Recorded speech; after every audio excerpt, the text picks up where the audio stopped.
So, come with me to cook champurrado in this sitwasyon namin, guys. Sobrang baha talaga. And kapag umuulan na malakas, babaha talaga siya. Tataas ng tataas ng tataas. So, ayan ako guys sa labas. Inaano ko yung mga baha kasi hindi ako kalabas talaga. Sobrang taas talaga ng baha.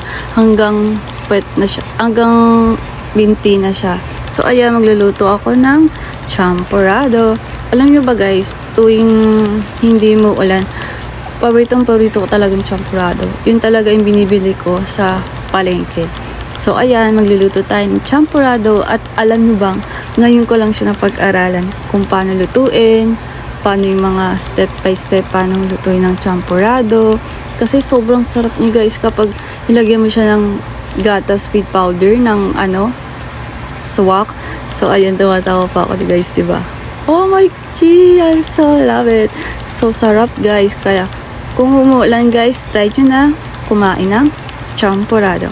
So, this is my champurrado. Kakain na ako. At nasasarapan talaga ako guys kahit baha sa amin. So, that's it for my video. And then, itong makulit na to, sobrang kulit. So, that's it for my video. And see you on my next vlog. Bye!